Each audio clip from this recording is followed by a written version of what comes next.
Your kindness is killing you.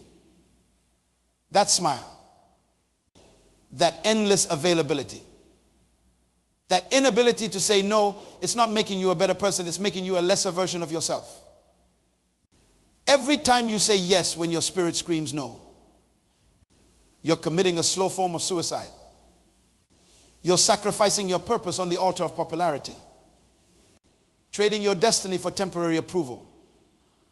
The graveyard is full of people who were too friendly to fight for their dreams, too nice to nurture their potential, too afraid of disapproval to disappoint anyone but themselves.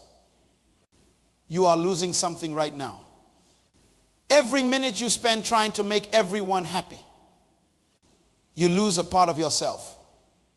Your potential is bleeding away while you smile and nod and say yes to things that steal your time, your energy, and your purpose. I want to talk to you today about something that might sound strange at first. Stop being too friendly. No, I'm not telling you to be me. I'm not saying don't care about people. What I am saying is that many of you are killing your future by trying to please everyone around you. You are so busy being nice that you have no time left to be great. Let me tell you about something that happened to me years ago. I was sitting in my office late one night, working on a project that wasn't even mine. A colleague had asked for a little help, and somehow I ended up doing his entire presentation. My phone kept ringing, people wanting advice, wanting my time, wanting favors. And I said yes to all of them. My desk was covered with other people's priorities. My calendar was filled with meetings I didn't need to attend. My energy was spent on problems that weren't mine to solve. And there, buried under all those external demands, was a small notebook where I had written my own dreams, my own goals gathering dust because I was too busy being friendly to work on what truly mattered. That night, I looked at my watch and realized it was 2 a.m. I had been at the office for 18 hours. I had missed dinner with my family. And for what? To be nice, to be liked, to avoid disappointing people who probably wouldn't have done the same for me. I realized then that I wasn't being friendly, I was being foolish. I was sacrificing my purpose on the altar of popularity. Many of you are doing the exact same thing right now. You're saying yes when you should say no. You're giving away your most valuable resource, your time, to people who don't value it. You're putting other people's priorities ahead of your purpose. Being too friendly isn't kindness, it's a form of self-sabotage. When you try to please everyone, you end up pleasing no one, especially not yourself. Your relationships become unbalanced. People start to expect your sacrifice. They begin to see your time, your energy, and your resources as something they're entitled to. And worst of all, you start to believe it too. The most dangerous thing about being too friendly isn't what it makes others do. It's what it makes you believe about yourself. You start to think your value comes from how much you give away, how available you are, how much you sacrifice. You begin to measure your worth by how much others need you rather than by how true you are to your purpose. Let me tell you what happens when you're too friendly. You become exhausted. Your energy isn't unlimited. Every time you say yes to something that isn't aligned with your purpose, you're saying no to your potential. You can't pour from an empty cup. And many of you are running on fumes because you've given everything away. Second, you become resentful. It starts small, a tiny voice in your head wondering why you're always the one picking up the slack. Always the one sacrificing. Always the one putting others first. That voice gets louder until one day that resentment spills over into your relationships, poisoning the very connections you were trying to nurture. Or third, you lose respect. Yes, that's right. People don't respect those who don't respect themselves. when you let others walk all over you, when you drop everything to meet their needs, when you consistently put yourself last, you're sending a message: my time isn't valuable. My boundaries don't matter. My purpose isn't important. And people will believe you. And most tragically, you miss your destiny. You were not born to be everyone's assistant. You were not put on this earth to make everyone comfortable. You were created with a specific purpose, with unique gifts, with a contribution that only you can make. But you can't fulfill that purpose if you're constantly derailed by every request, every need, every demand that comes your way. Now, let's talk about healthy boundaries. Boundaries aren't walls, they're bridges. They don't disconnect you from others. They create the conditions for authentic connection. When you have clear boundaries, people know what to expect from you. They know you value yourself and your time.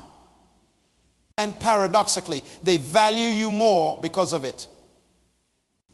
Think about the people you respect most. Are they the ones who are always available? Always saying yes? Always putting themselves last? Or are they the ones who have clear priorities? Who value their time? Who know when to say yes and when to say no? Setting boundaries isn't selfish, it's stewardship. You've been given gifts, talents, resources, and time. You're responsible for managing those things well. You're accountable for the life you've been given. Being too friendly often means being a poor steward of your purpose. Many of you are afraid that if you stop being so friendly, people won't like you anymore. Let me tell you a truth that might be hard to hear. If people only like you because you never say no, because you're always available, because you put their needs above your own, they don't really like you. They like what you do for them. They like the benefits of your sacrifice. They like the convenience of your availability. But they don't like you for who you are. Because in all that giving, you've lost sight of who you are. There's a big difference between kindness and being taken advantage of. Kindness comes from strength. It's a choice you make from a place of self-respect and abundance. Being taken advantage of comes from weakness. It's what happens when you don't value yourself enough to establish healthy boundaries. Kindness says, I see your need, and I choose to help because I care. Being taken advantage of says, I have to meet your need because I'm afraid of your disapproval. Kindness is giving what you can without resentment. Being taken advantage of is giving what you can't and resenting it afterward. Kindness fills you up. Being taken advantage of drains you.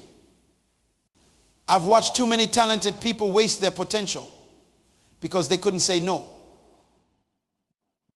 I've seen brilliant minds stuck in mediocrity because they were too busy meeting everyone else's expectations to pursue excellence. I've witnessed people with world-changing ideas never change a thing because they were too friendly to rock the boat. Don't let that be your story. Let me tell you about Marcus, a brilliant young man I mentored some years ago. When I first met him, he was working 80 hours a week at a job he hated because he didn't want to disappoint his boss. His weekends were consumed by family obligations, not because he wanted to be there, but because he couldn't bear to say no. His friends regularly took advantage of his generosity, borrowing money they never repaid, showing up at his apartment unannounced, expecting him to drop everything for them. Marcus was everyone's friend, but he had no time to pursue his own dreams.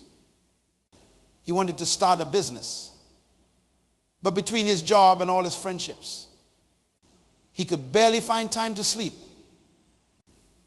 let alone build something of his own.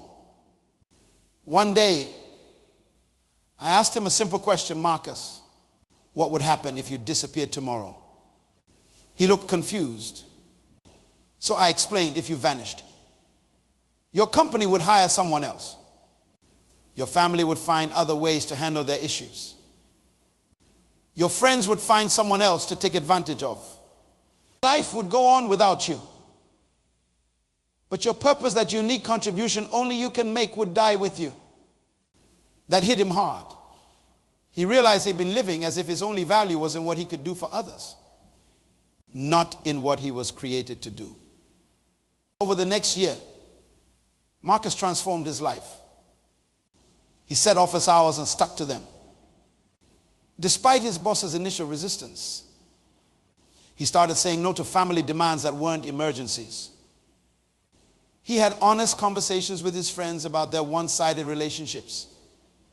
Some of those friendships ended, and that was painful but necessary. With his new boundaries, Marcus found time to work on his business idea. He started small, working evenings and weekends. As his business grew, he reduced his hours at his job. 2 years later, he quit altogether to run his company full-time. The most interesting part, the people who truly cared about Marcus, the ones who valued him for who he was. Not just what he could do for them, respected his boundaries. Those relationships grew stronger, deeper, more authentic. The relationships that couldn't survive his boundaries weren't worth keeping in the first place. Today, Marcus employs 15 people. His business helps small farmers get their products to market, improving both their livelihoods and food access in underserved communities.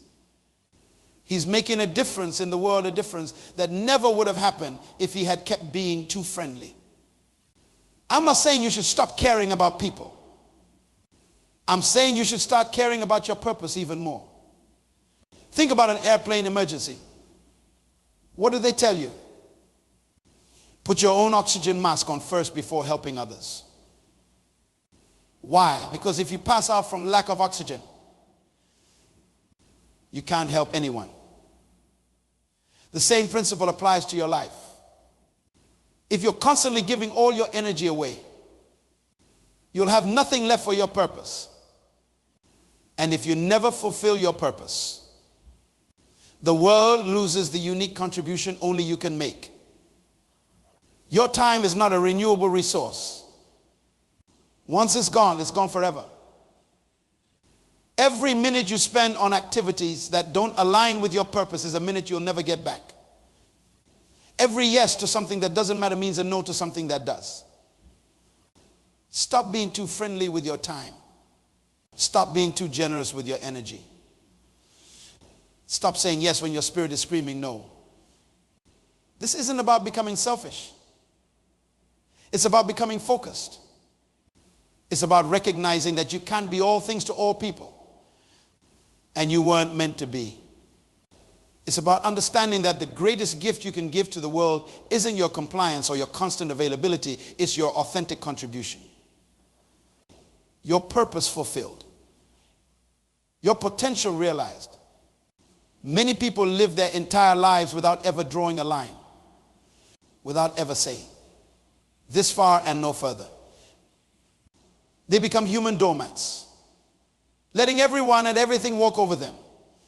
Then they wonder why they feel empty, exhausted, and resentful. They wonder why their dreams never materialize, why their goals remain out of reach, why their purpose goes unfulfilled. The answer is simple. They were too friendly with the wrong things and not friendly enough with the right ones. Too many people have built their prison with the bricks of accommodation.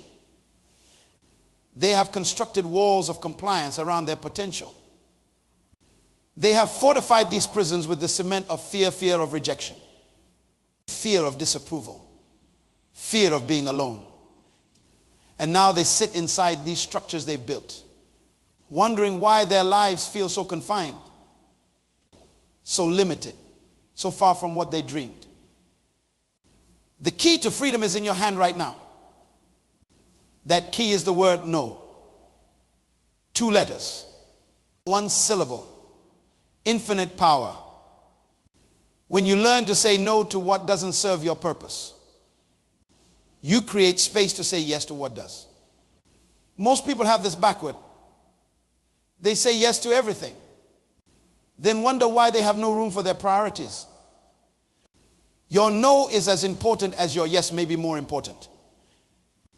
Every great achievement in history came from someone who said no to distractions and yes to focus. Every breakthrough, every innovation, every movement forward happened because someone refused to scatter their energy and instead concentrated it on what mattered most. I have seen countless talented people who couldn't say no. They were smart, capable, full of potential, but they never achieved what they were capable of because they couldn't refuse the constant demands on their time and energy. Meanwhile, I've watched people with half their talent accomplish twice as much simply because they understood the power of no. No is not a rejection of others. It's a protection of yourself, your time, your energy, your purpose. It's an acknowledgement that your resources are finite and must be stewarded wisely. The strongest people I know aren't the ones who say yes to everything. They're the ones who know exactly when to say no. Their no comes from confidence, not fear. It comes from clarity, not confusion. It comes from understanding their worth, not questioning it. Many of you spend your days reacting to other people's urgencies, responding to every buzz of your phone, every notification, every request for just a minute of your time. Those minutes add up. Those interruptions compound. Soon, your life isn't yours anymore. It belongs to whoever makes the loudest demand. Stop giving away your power. Stop handing control of your life to others. Start saying no to what doesn't align with your purpose. And watch how quickly you start moving toward your goals. Now, let's talk about respect. Many people believe that being agreeable is available and accommodating earns them respect. This is one of the biggest lies in our culture today. Real respect doesn't come from making yourself small so others can feel big. It doesn't come from always saying yes. It doesn't come from being everyone's doormat. Respect comes from integrity, from standing for something, from having principles that don't bend with every gust of popular opinion. It comes from valuing yourself enough to expect others to value you too. It comes from knowing your worth and refusing to accept less. When you have clear boundaries, when you say no to what doesn't serve your purpose, people might be temporarily disappointed or even angry. But in the long run, they will respect you for it. They will understand that your time and energy are valuable. They will see that you are someone who knows their worth. Contrast this with what happens when you're too friendly, too available, too eager to please. Initially, people might seem happy with you, but over time, they start to take you for granted. They expect your sacrifice. They assume your compliance. And slowly, subtly, they begin to lose respect for you. I've seen this pattern play out hundreds of times. The person who never says no becomes the person everyone asks first, not because they value them, but because they know they won't refuse. The person who drops everything for others becomes the person others drop when something better comes along. The person who puts themselves last becomes the person others put last too. Building respect through boundaries isn't about being harsh or cold. It's about being clear and consistent. It's about communicating your expectations and holding to them. It's about teaching others how to treat you by how you treat yourself. If you want others to respect your time, you must respect it first. If you want others to value your energy, you must value it first. If you want others to honor your boundaries, you must honor them first. Here's a hard truth many of you need to hear. Some of the relationships in your life are toxic. Some of the people you're bending over backward to please are taking advantage of you. Some of the connections you're desperately trying to maintain are draining you rather than sustaining you. Not all relationships deserve your energy. Not all connections serve your purpose. Not all people in your life want what's best for you. How do you identify these toxic relationships? Look for these signs. You feel exhausted after spending time with them. Not energized. They take far more than they give. They only contact you when they need something. They disappear when you're going through challenges of your own. They resist or ignore your boundaries. They make you feel guilty for prioritizing your needs or pursuing your goals. Your success seems to make them uncomfortable or resentful. They consistently undermine your confidence or question your decisions. You find yourself apologizing for things that aren't your fault.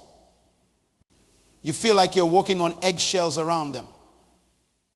If several of these signs sound familiar in a relationship, you need to make some hard decisions.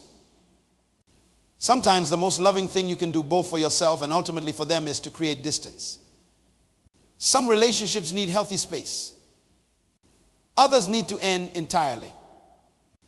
This isn't about casting blame or harboring resentment. It's about recognizing that just as you have a purpose, you also have priorities. And if a relationship consistently pulls you away from your priorities rather than supporting them, that relationship may be costing you more than it's worth. I'm not saying cut people off at the first sign of difficulty. I'm saying assess the pattern, not the isolated incidents. I'm saying look at whether the relationship, on balance, adds to your life or subtracts from it. I'm saying consider whether this connection is moving you toward your purpose or away from it. Your time on this earth is limited. Your energy is finite. You cannot afford to invest these precious resources in relationships that deplete you rather than develop you. This brings me to a critical point. Your purpose and your priorities must align. Many people claim to know their purpose but set priorities that contradict it completely. They say they want to build a business, but prioritize watching TV over working on their business plan. They say they want to be healthy, but prioritize convenience over nutrition. They say they want deeper relationships, but prioritize social media over real conversations. Your priorities reveal your true purposes, not the ones you talk about, but the ones you actually live by. If you want to know what you're really committed to, look at how you spend your time, your energy, your money. Look at what you say yes to and what you say no to. Look at what gets your best and what gets your leftovers. If your current priorities don't align with your stated purpose, one of two things must change. Either your priorities or your purpose. Either start living what you claim to value, or be honest about what you actually value based on how you live. Being too friendly often leads to a total misalignment between purpose and priorities. You say your family is your priority, but you can't say no to your boss. So you miss your child's recital. You say your health is your priority, but you can't say no to social obligations. So you skip exercise and sleep. You say your business is your priority, but you can't say no to distractions. So your business stagnates. Stop this cycle. Align your priorities with your purpose by learning to say no to what doesn't move you forward. Let me give you some practical steps to stop being too friendly. First, get clear on your purpose. You cannot protect what you don't identify. Write down your personal mission statement. What were you created to do? What contribution are you meant to make? What problem are you here to solve? Unless you know your purpose, you won't know what deserves your yes and what deserves your no. Second, audit your current commitments. Make a list of everything you've said yes to, every obligation, every responsibility, every recurring activity. Next to each one, write whether it aligns with your purpose or not. Be brutally honest. You'll likely find that many of your current commitments are taking you nowhere near your goals. Third, create scripts for saying no. Many people struggle with no because they don't know how to say it gracefully. Prepare simple, clear, kind ways to decline requests. Practice them until they feel natural. Remember, you don't need to explain or justify your no. I'm not able to take that on right now as a complete sentence. So forth. Start small. Don't try to transform all your relationships overnight. Begin by setting boundaries in low-risk situations. Say no to the telemarketer. Decline the optional meeting. As you build this muscle, gradually apply it to more important areas of your life. Fifth, expect resistance. When you start setting boundaries, people will test them. They're used to your yes, and they won't give it up easily. Some will push back. Some will try to make you feel guilty. Some might even get angry. Stand firm. The temporary discomfort of maintaining your boundary is nothing compared to the permanent resentment of continually crossing it.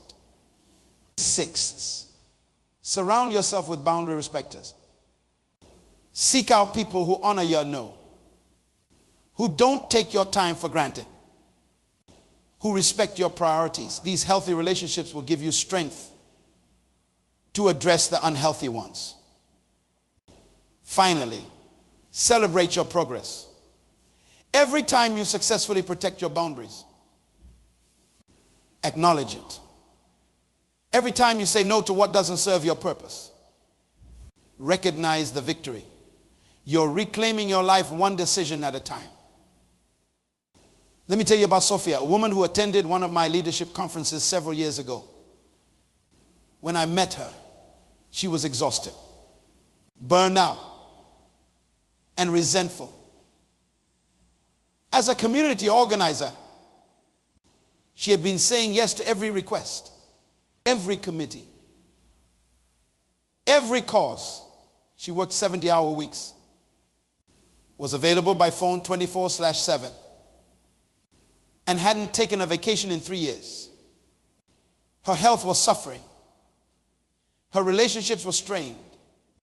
And despite all her work, her impact was limited because she was spread too thin to excel at anything. During our workshop on boundaries, something clicked for Sophia. She realized that by trying to help everyone, she was actually helping no one effectively, least of all herself. She committed to making a change. It wasn't easy. She had to step down from several committees. She had to start turning off her phone after 8 p.m. She had to learn to delegate tasks. She had always handled herself. Some people in her community were upset, even called her selfish, but she held firm. With her newfound time and energy, Sophia focused on the one area where she could make the greatest impact: youth mentorship. Rather than being involved in a dozen initiatives superficially, she poured herself into this one area deeply. 2 years later, I received a letter from Sophia. Her youth program had expanded to 3 locations and was showing measurable results in keeping at-risk teenagers in school. She had trained 10 other mentors who were now leading their own groups. She had secured stable funding through grants. She actually had time to write properly. Her health had improved dramatically. Her closest relationships were stronger than ever. And here's what struck me most: the very people who initially resisted her boundaries were now among her biggest supporters. They respected her focus, her clarity, her results, by stopping being too friendly. Sophia had actually increased her positive impact on her community. Your story can follow a similar path. You can go from being scattered to focused, from exhausted to energized, from resentful to purposeful. But it starts with a decision to stop being too friendly with what doesn't matter so you can be fully committed to what does. Remember, the world doesn't need more nice people who say yes to everything. The world needs more purposeful people who say yes to what matters and no to what doesn't. The world doesn't need more people pleasers. It needs more difference makers. And you cannot make a difference if you're too busy making everyone happy.